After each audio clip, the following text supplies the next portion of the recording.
Tomorrow is your 50th game as England manager, and you become the first man to reach 50 as a player and a manager. I was just wondering, what did you think international football had in store for you when you came on as a sub for Dennis Wise at Wembley 26 years ago? Well, that's a moment that will live with me forever and my family. I think when you're a young player, my only dream was to play for England. So to have been involved as a player with England for 9 seasons and then to have the privilege of being involved with the FA and the junior teams for a period, and then now 50 games with the seniors it's been an absolute honour. And I suppose something I'll think about more when everything's finished. Really, there'll be numbers up on boards somewhere that will be there. So it's a nice landmark, but of course my focus really is with the team and making sure that we get this World Cup qualification off to a good start. We saw the players train this morning. Marcus Rashford wasn't on the pitch and Bukayo Saka hasn't joined up yet. What is the situation with them? Do you think they'll be fit to play any of these 3 games? Well, they're both doubtful. I'd say Marcus more doubtful than Bukayo at the moment. But we're going to assess them. Marcus has been very keen to be with us. He obviously wasn't with us so much in the autumn, so I think he's been keen to be part of the group and get with us. Bukayo has needed to have some sort of investigations at the club first, so hasn't been able to join us yet, but we're hopefully will be by the in the next couple of days. San Marino are the lowest ranked country in the world. They've never won a competitive game. Do you have anything to worry about tomorrow, except conceding a goal after 8 seconds? Well, look, any team can score at any time in a game. You can have random incidents like happened that night. I remember watching that game as a youngster. So we've got to focus on, the majority of the game we're going to have the ball. We want a positive performance where our players enjoy having the ball, but that we're ruthless with it and that we're have the movement and the creativity to go and create chances and to score goals. So you can look at it in any different way. You can go into the game apprehensive because of what might go wrong, but we've got to be positive and say it's a game you should enjoy. You don't get too many games where at Wembley you can go out, you're going to have a lot of the ball and you've got to make sure that you use it well. And just a couple of questions for Mason, if I may. Mason, you were the only player to start all 3 England games last November. Are you beginning to feel like a established England player now? I think by every camp you grow in confidence. It feels like yesterday when I made my debut at Wembley and it's gone so quick. But yeah, as you said, you gain confidence, you learn more and more every camp. And obviously I want to keep getting better and better. That's the most important thing, personally and as a group. And I think we're obviously on the right track. And it starts with the World Cup qualifiers and the game tomorrow. You played in midfield against Ireland and Iceland and further forward against Belgium. What do you feel is your best position? There's been a lot of debate about this, but what do you personally think? I can play in different positions. I think my versatility is something that's a positive for me. I don't mind playing a bit deeper and higher up in the midfield. So I don't mind. I can play anywhere. And as I said, that's definitely a positive for me. And just keep trying, as I said before, work hard and know what I need to do in the different positions. And Gareth, when it comes to which games Harry Kane starts, how much of a say does he have in it?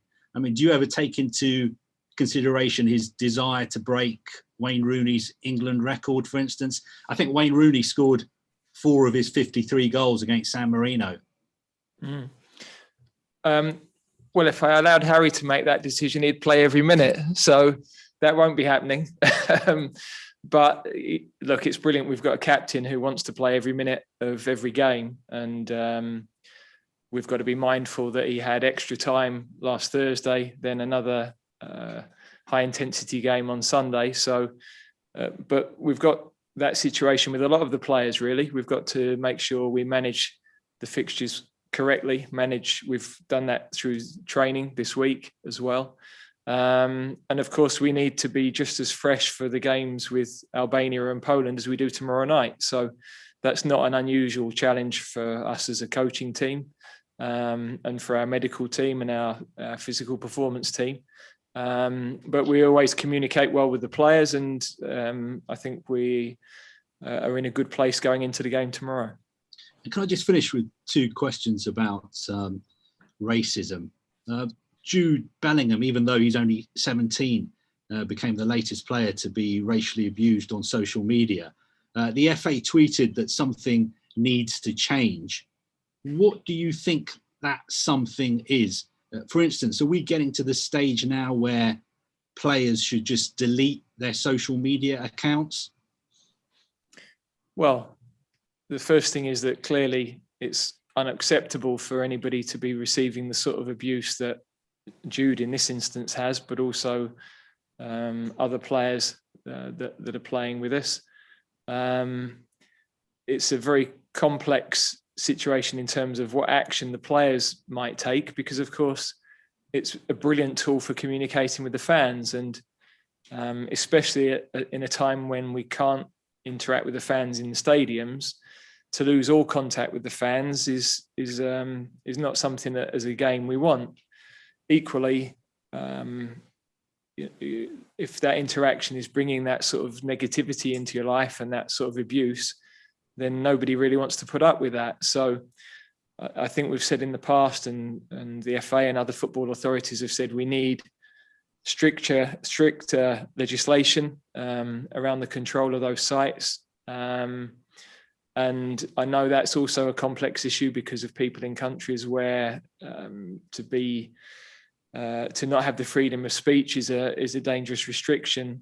So it's not an easy thing to police, because this abuse might not necessarily just be coming from people living in England. It can be worldwide.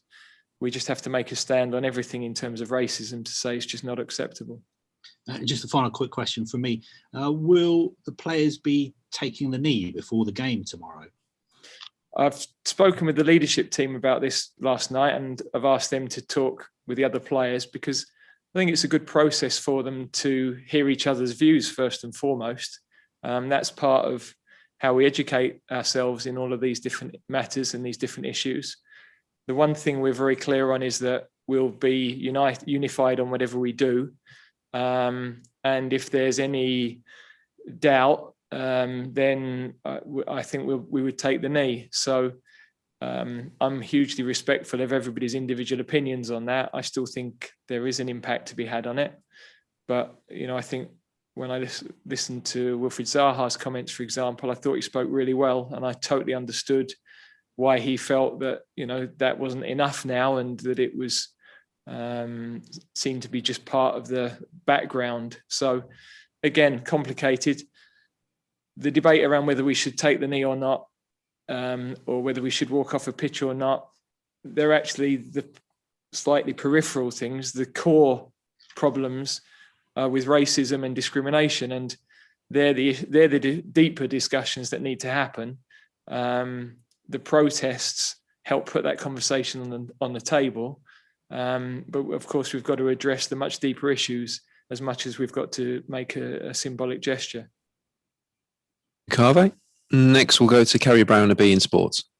Hello, Gareth.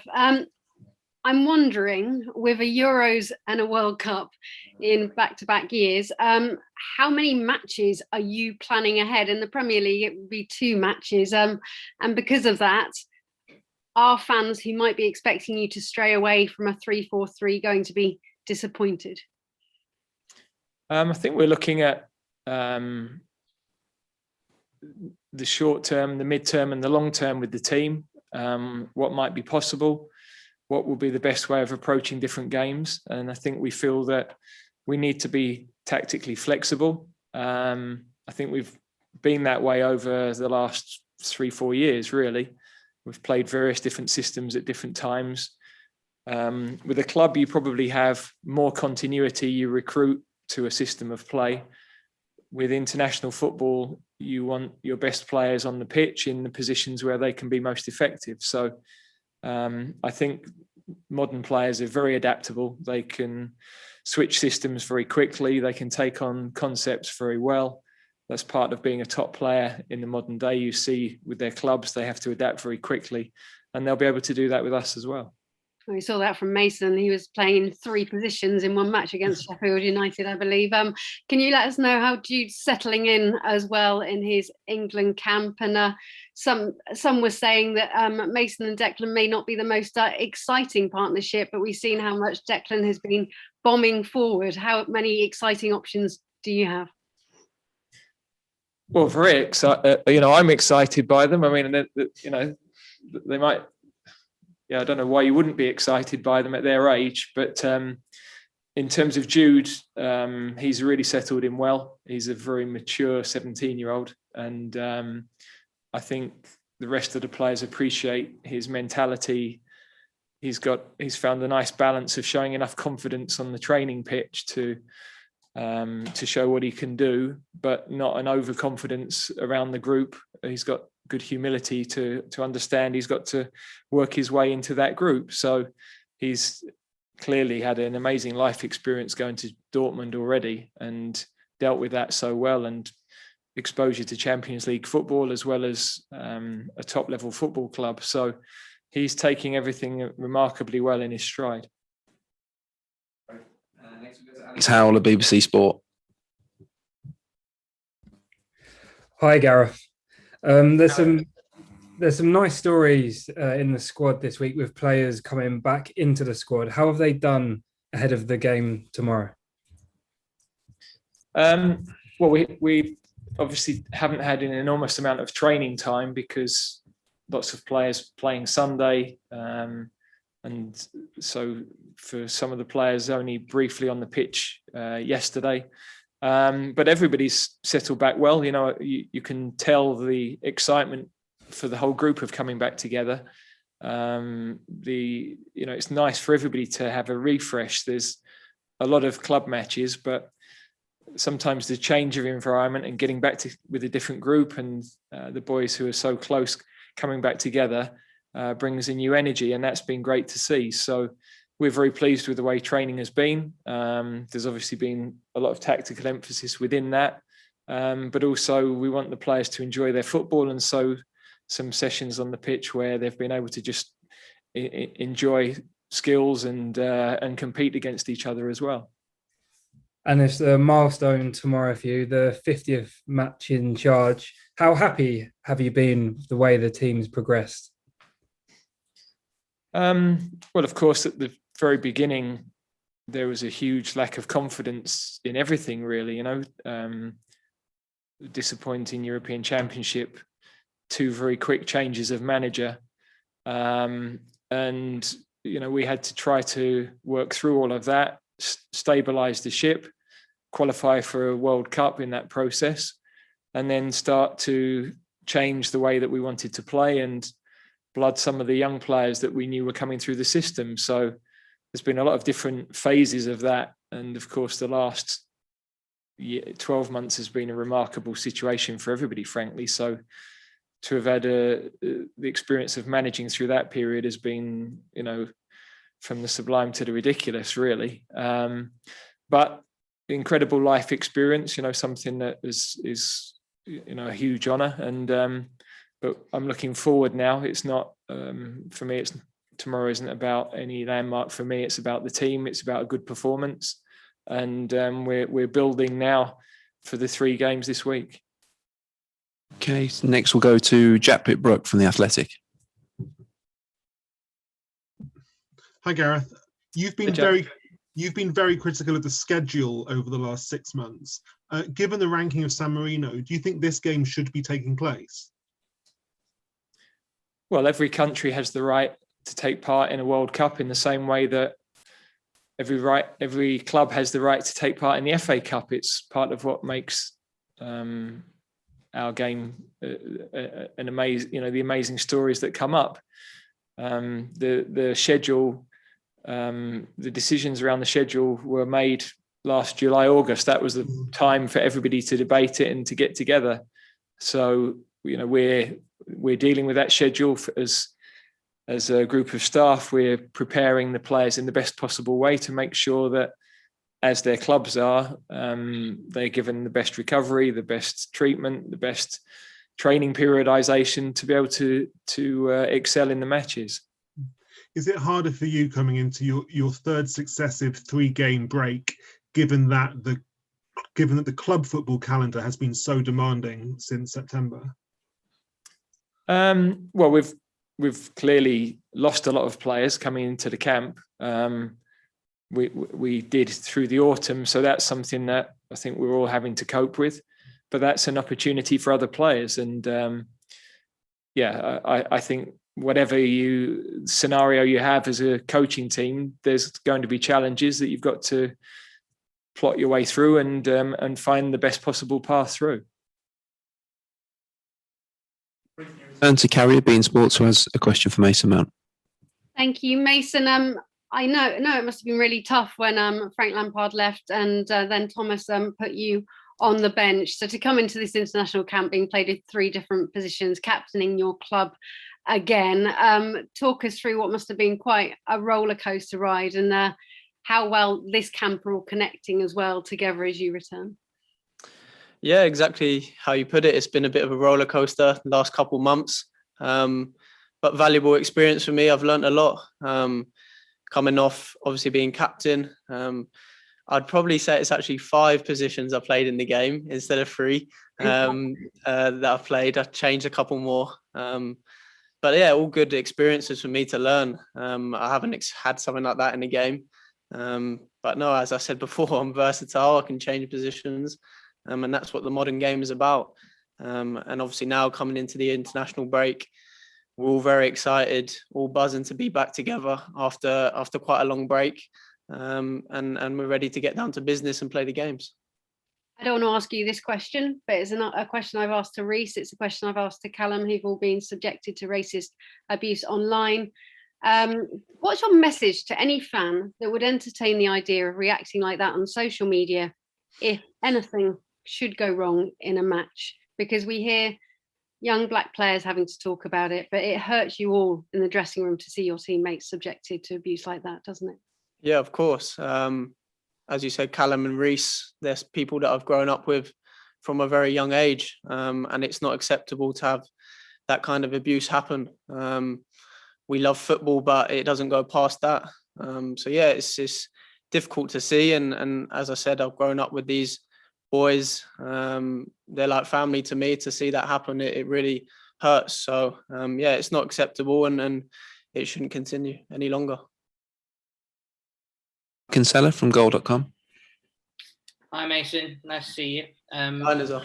Just wanted to ask you, one characteristic of your game's versatility, but another's durability. You've not really had many injuries and you play a lot of football. How do you sort of handle yourself to always be available and always be out on the pitch? And are you one of these guys that would happily play a game a day after another game as well? Yeah, touch wood, I haven't had many injuries so far, but I'm someone that loves football, so any opportunity to play or be involved, I'll be ready. So I'm still young as well. That helps, being able to play a lot of games in short spaces of time. But yeah, it's something that I've learned over the years. Going to the Championship, that was my kind of first experience of playing a lot of games in a short space of time. And then coming back to Chelsea in my first year, we had so many games, and I think I played around 54 in the season. So you gain that experience as the season goes on. You learn how to look after your body and to be available for every single game, because that's what you want to be as a player. You want to play as much as possible. So yeah, it's a positive of mine as well to be able to play, but hopefully I can continue to look after myself and be at 100% most of the games. Is there anyone you've sort of emulated in how to handle yourself off the pitch and make sure you are always available, the way you eat, the way you train, and things like that? No, I wouldn't say there's anyone that I've kind of looked at, but I think going on loan is something that really helped me. Speaking to players that are older, experienced, that have been in the game way longer than me at that young age, speaking to them, being around them, especially at Derby, that really helped me make my game better and understand what football's about. It's not just about on the pitch, it's off the pitch is a massive part of controlling how you can do on it. So yeah, I learned a lot while I was at Derby and obviously at Chelsea as well, speaking to the experienced boys that have been there and done it way longer than I have. Thanks, Nazar. Okay, we have time for one more question in this section of tonight's media activity, and we'll finish with one from Dom Smith of englandfootball.org. Thanks, Andy. Hi, one question for each of you, if I can, please. First of all, for Mason, you're a player who's come in for quite a lot of, I think, unfair criticism and comparisons over the past couple of years. Are you proud that Frank Lampard, Thomas Tuchel and Gareth have all stuck by you? I mean, does it show that you're almost undroppable and that a lot of criticism was undeserved? I mean, no one's undroppable, I don't think. But for me personally, I've spoke a bit about it before. I don't really look into anything like that, any negativity that anyone has said. My main focus is what I do on the pitch, and try and do that to the highest level that I can. If that's at Chelsea or if that's away when I'm with England, that's what I can affect. So anytime I'm training, anytime I have the opportunity to play, I want to do the best I can. So yeah, that's my main focus, and that's what I've always done since a little kid. Okay, and for Gareth as well, we've heard there earlier with other questions the number of positions that Mason has played, both in individual games for Chelsea and also in separate games for you. I mean, how important is it having, tactically adaptable and versatile players going ahead to the European Championships where the squad's so small, only 23 players? Yes, it's hugely important in any game, really, because you can face tactical changes of the opponent at any time. So to have players with a really good understanding and that have that tactical awareness and can make good decisions on the field and adjust and find the spaces depending on where the pressure is, or understand which lines to press down so that they can affect the balls into the opposition. You can't have too many intelligent footballers, and I think players that are coming through our academies now are much more switched on to that type. They're exposed to a really good level of coaching at a young age. They're watching high level of football at the weekends. And now we've got top managers from around Europe working in the clubs as well. So it's definitely had a positive impact on English players and on English coaches. Okay, apologies to those we couldn't come to, but that concludes this section of tonight's media conference. Thanks for joining us.